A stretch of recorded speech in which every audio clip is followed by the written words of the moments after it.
Hi, I'm Dr. Joan Rosenberg, and you're listening to the Wealthy Wellthy podcast with my friend, dear friend, Krisstina Wise. You are at the intersection of wealth, health, and happiness. Welcome to the Wealthy Wellthy Life.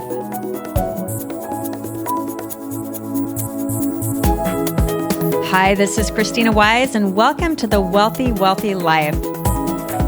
In this episode, I interviewed Joan Rosenberg, Dr. Joan Rosenberg, who happens to be one of my favorite people on the planet. Joan is a celebrity, psychologist, and author of Mean Girls, Meaner Women, and Ease Your Anxiety. She's a professional speaker and trainer for mental health professionals and entrepreneurs. Her overall goal is to help people build their emotional strength and resilience so that they can live an authentic, vibrant life.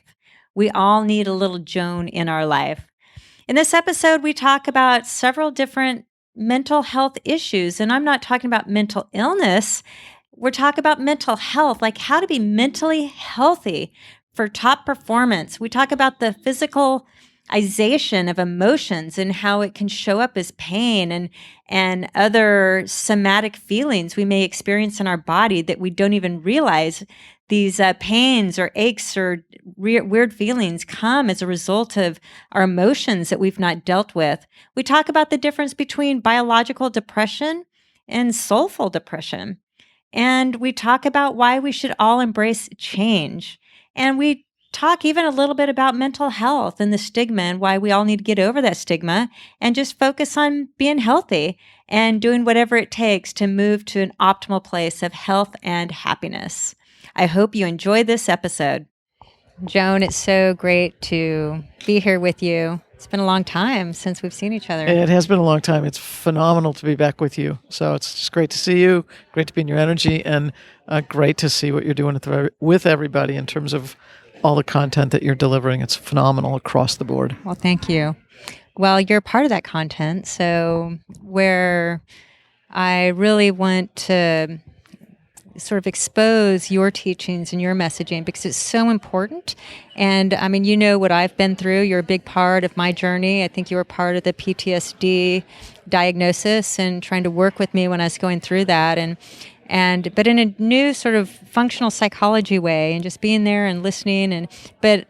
Tell the audience a little bit who you are, but this sort of new approach to psychology, this unconventional way of thinking about our emotions, and that might be a little countercultural. It is. It's I like to think of it as counterintuitive. It's an emotional mastery approach, and the essence of it has to do with helping people handle unpleasant feelings. There's a tendency for most of us to want to avoid experiencing that, thinking that we can stuff it down and we can push it away and not deal with it. And the truth is it comes back to bite us, or it actually prevents us and inhibits us from living a life that's full of vitality and aliveness.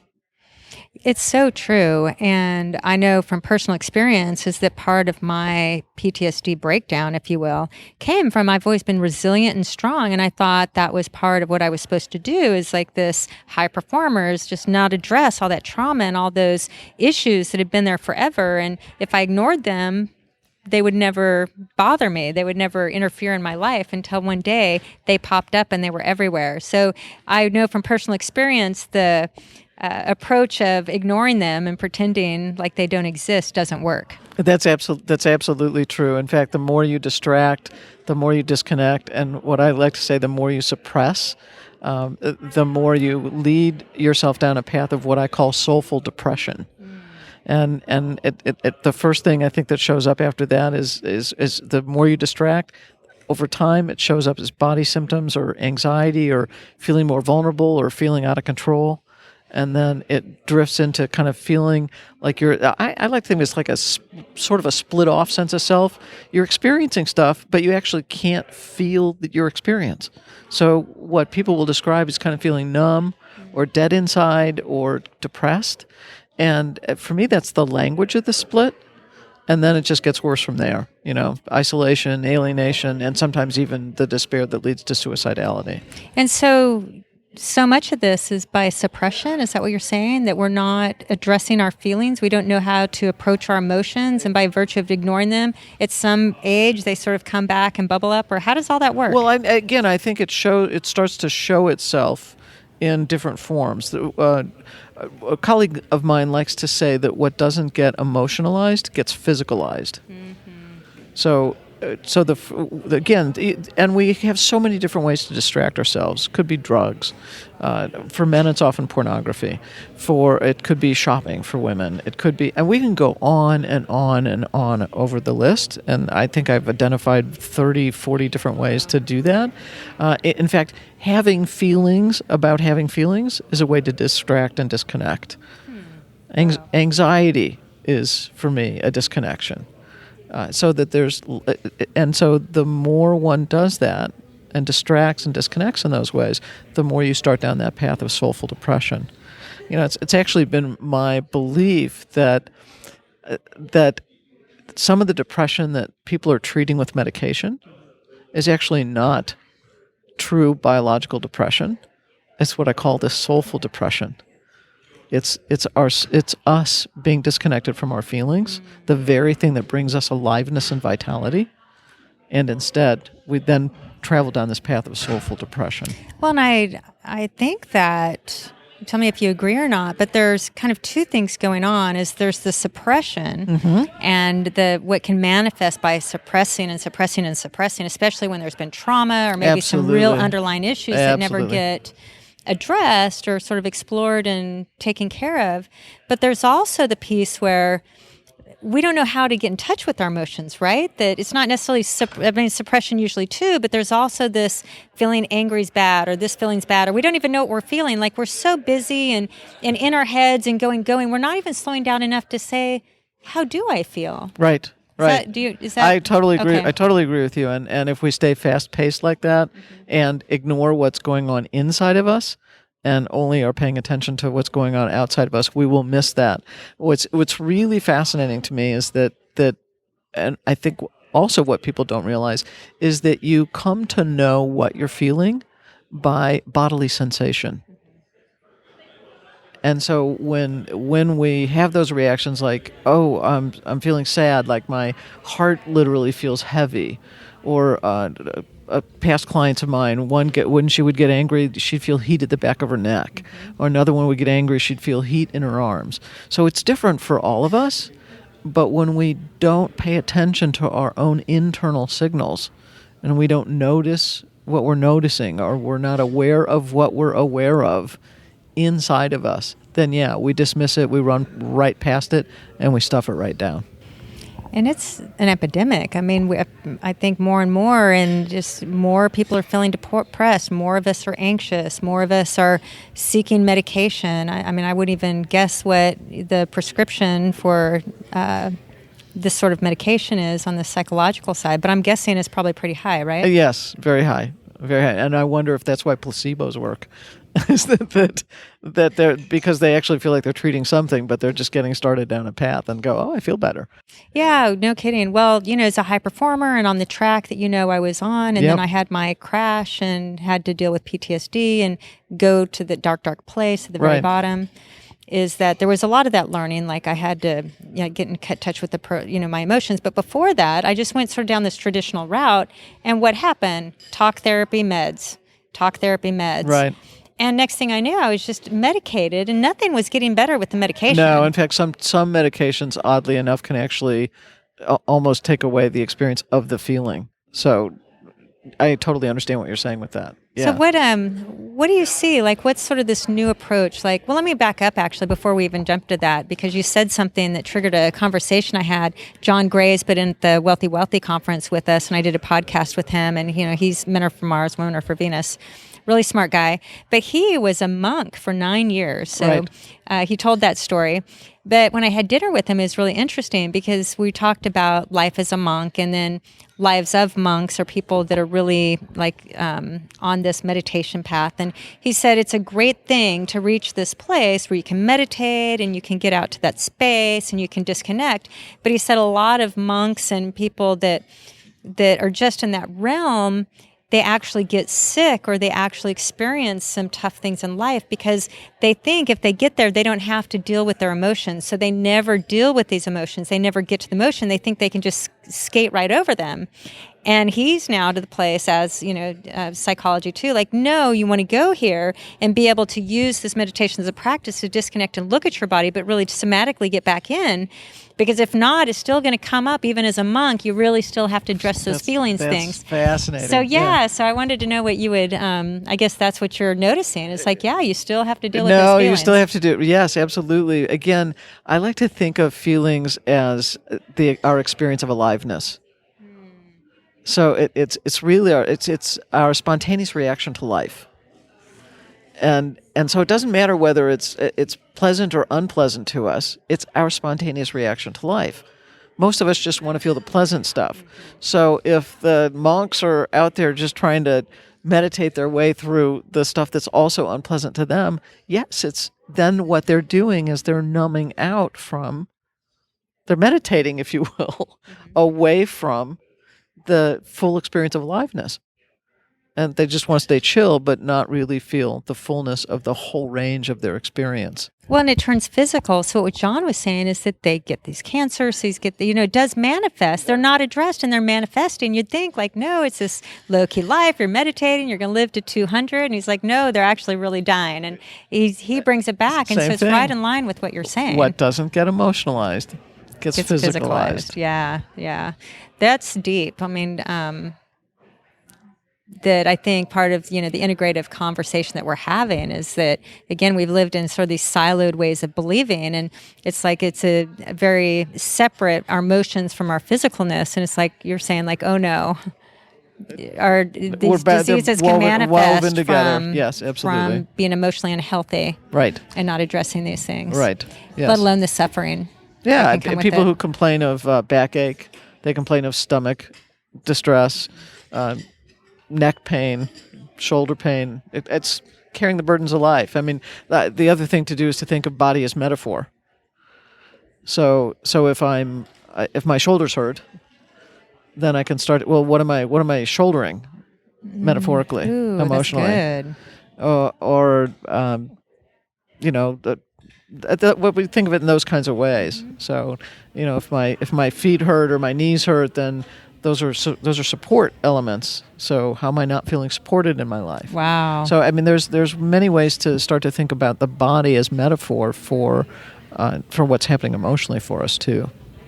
I think, I've read and studied this. I'm curious, I'm curious if this is what you're noticing to be true, especially with trauma and background and stuff, a lot of pains that are starting to show up. Mm-hmm. People go to the doctor, there's nothing there, nothing there. It's like in your head, and then they throw you on medication maybe, and it's really none of that. It's because actually the trauma has manifested itself somewhere as a physicalness in the body. That's correct. Is that what you're noticing? Right. Yes, there's a shift. It sounds a little new age, airy-fairy, but scientifically we're getting really back to the proof, right? It's actually not. I probably remember this statistic from, it could be even 30 years ago, when I was helping in a family medicine clinic, and I remember one of the doctors saying to me then that 85% of what they saw was more psychologically based in a family medicine clinic. Wow. 85%, and that we're talking in the 1980s. So I just have to assume that the statistic is somewhat parallel to what people report to medical clinics, that it's more socially acceptable to show up with a physical pain than it is to show up with an emotional pain. Right. And again, people don't like to experience the unpleasantness, so where do they put it? They'll put it in their body. Well, I'm tired. I'm fatigued. I'm depressed. Well, actually, the depression might not be depression. It might be sadness. Well, explain that. What's the difference? Well, the sadness, again, it's a natural reaction to life experience. Think of depression as, sometimes people talk about it as adding like a self-loathing piece to it. So there's some kind of self-judgment that's occurring in addition to the pain that you're experiencing. Got it. So that it's, and again, for me, it goes back to the soulful depression idea, that somehow I'm now cutting off from me. And so if I'm disconnecting from what I know to be true in me, and the key is the truth I know to be, the truth I know it leads me to wellness. And if in fact, I call this knowing what I know is the path to wellness, and allowing myself to experience what I know, path to wellness. Trying not to know what I know is the path to soulful depression. Oh, wow. And dis-ease on multiple levels. Well, and like you said, I really, let's talk about that for a second. This idea of it's socially acceptable to go to the doctor, but not socially acceptable to go to address maybe some emotions or whatever, because there's so much stigma attached. And especially achievers, performers, and entrepreneurs and business people. And, like that's total stigma, because if I'm an achiever, if I'm a boss, if I'm a manager, if I'm this, that, I can't have emotional problems. What would that say about me? So it's very quiet, and then that can even manifest into different things. But I think that's part of the problem, right? Oh, absolutely. So it's like emotions are part of being human. Exactly. And as I'm listening to you, what's traveling through is I don't want to be vulnerable. I don't want to be vulnerable. Yes, I don't want to be that's the vulnerable. word. And I don't want to ask for help.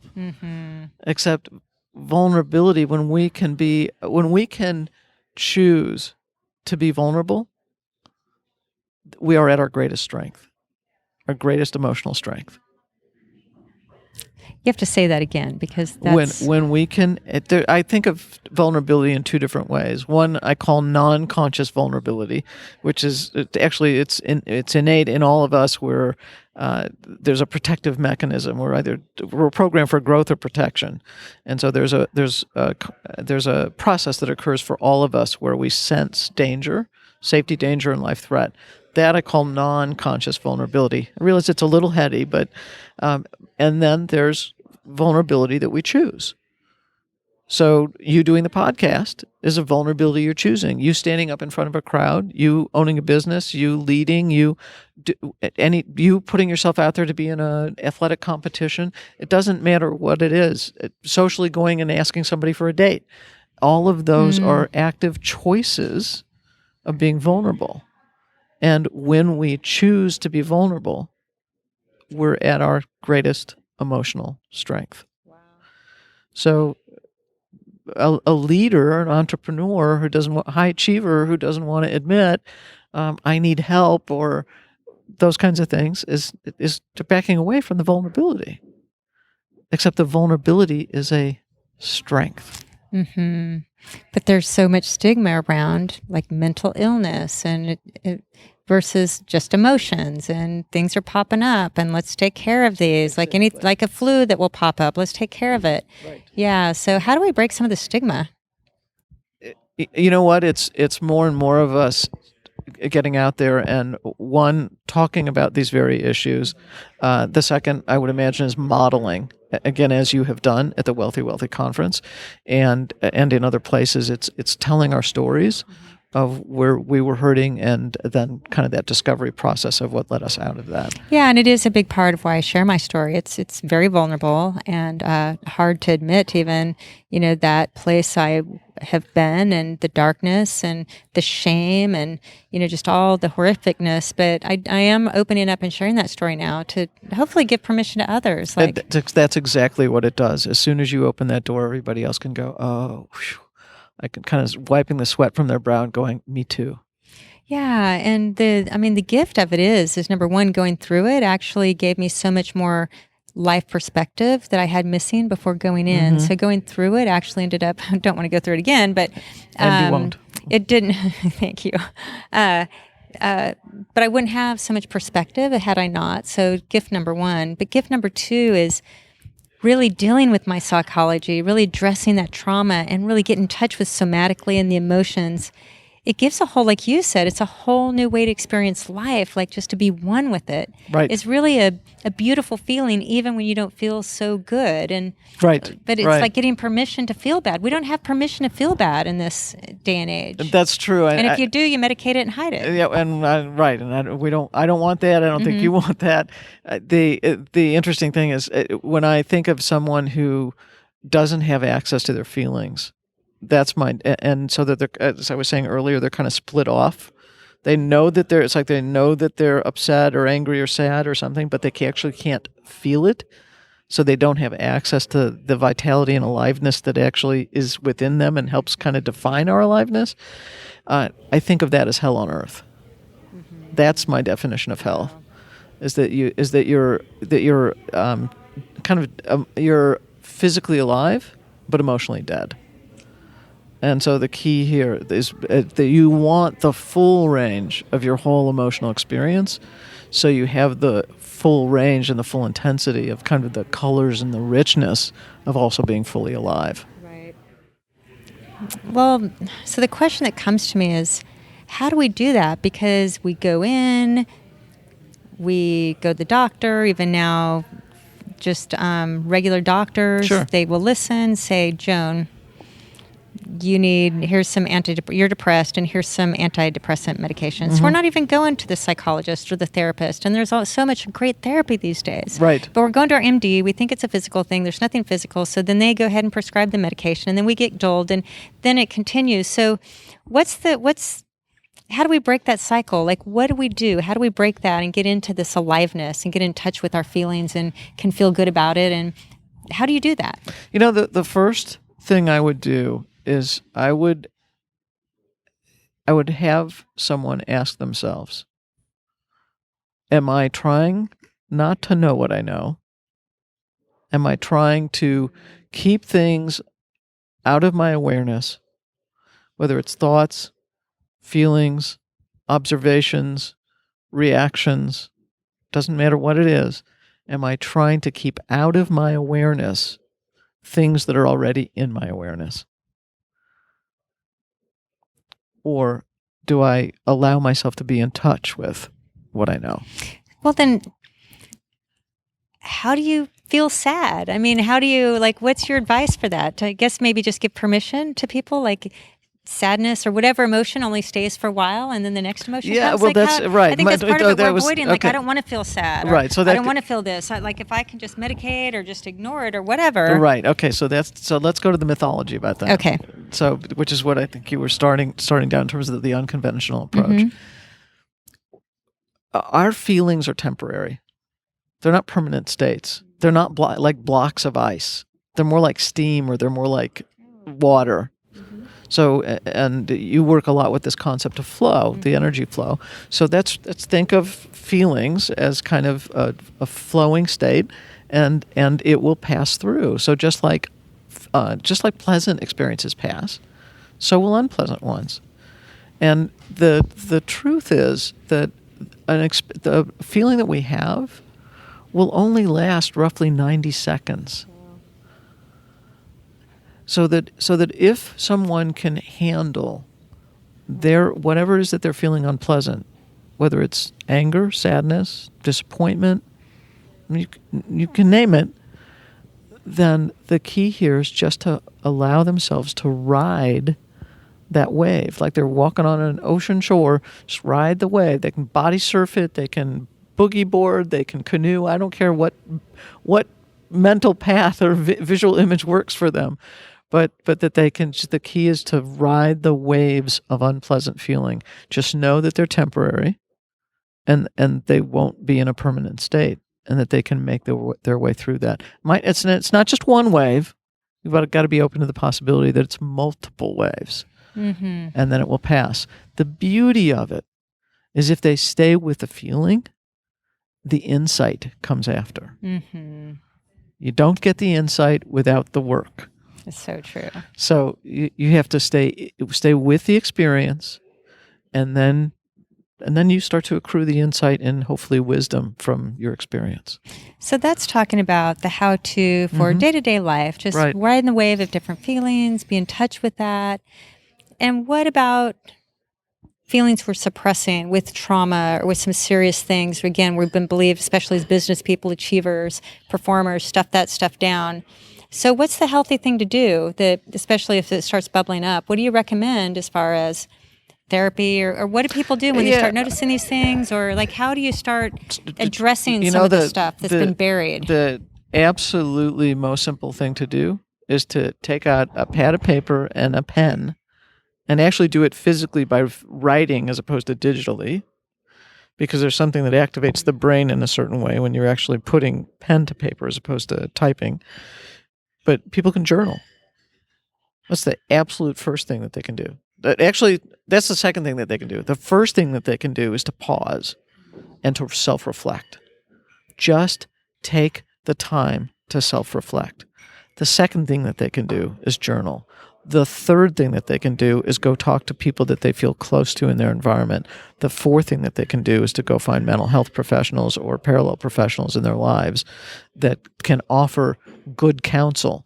And I'm talking about good counsel as opposed to opinion. So I might go to somebody and say, well, I think I need to work through X. And the person says, no, you don't. You're fine. That's not a problem, except it's still a problem to you. Seek good counsel as opposed to just opinion. So then it would be, and then there's such a variety of therapies out there. So it would be, you can do art therapy, you can somatic therapy, you can do talk therapy, you can do equine therapy, you can do whatever it is that's going to allow you to help move you back inside you, to start to be aware of the thoughts and the feelings and the stories you've run and the stories you've lived out of, as opposed to who you can become. And just like we go to a physical therapist, if, we do something to our leg or, we go to physical therapy is a good thing. It's actually a really good thing. And it's part of wellness and being healthy. And our emotional therapy is included in that. Absolutely. It should be included as part of being healthy versus a stigma of something's wrong. Right. Would you agree with that? Yep, absolutely. And again, also be around people who are pursuing something similar. So make a commitment to investing into that kind of wellness, and be around people who help support that growth. We're all on that journey, even if we don't think we're on that journey. It's all a journey. It's part of being human. It is. That is exactly. All right, so we need to wrap up. Okay. So to wrap up, this really wealthy, everything we've been talking about is about sort of breaking old mindsets, breaking sort of that conventional wisdom that we're sort of realizing is no longer true or isn't serving us in today's day and age. So what's one thing that you can think of that's just off the top of your head that's sort of a mindset or that's stuck right now that from your point of view is just absolutely wrong and you'd like to bust that? First one I would start with is to embrace change. That the more you can embrace change and be willing to be uncomfortable, the more meaningful and the happier and healthier your life will be. The more you believe that, do I want stability and routine for people? Yes, of course, because that brings us a certain sense of pleasure for us, except that if people cannot handle change, it makes life a heck of a lot more difficult. So the first would be to embrace change and welcome that in their lives, and accept the periods of quiet and stability with grace and gratitude. I love that. Joan, it's such a pleasure. Thank you for being here. I adore you. I'm very grateful for you being there for me when I was going through some of my darkest, toughest times. And I don't know if I've said it personally, but really I knew you were on the other side of a phone, and you really helped me make it through. So thank you. And I'm always here. Okay, so, love you, girl. Right back at you. All right, okay. Thank you. You bet. So that was Joan Rosenberg. I hope you enjoyed that interview. If you'd like more information about Joan's books and want to work on some of your own mental optimal health, you can find all that at wealthywellthy.life in these show notes. And as always, if you enjoyed this episode, make sure to subscribe to Wealthy Wellthy Life podcast. And better yet, give us a great review. And if you want to see more of what happens here at Wealthy Wellthy behind the scenes, you can follow me on Periscope or on Instagram. Both of those are Krisstina Wise, and you never know what you're going to get. We're a little bit rowdy and have a lot of fun, so come be part of what we do on a day-to-day basis on Periscope or Instagram. This has been Krisstina Wise. Tune in next episode where I interview Trina Felber, who I call my skincare hacker.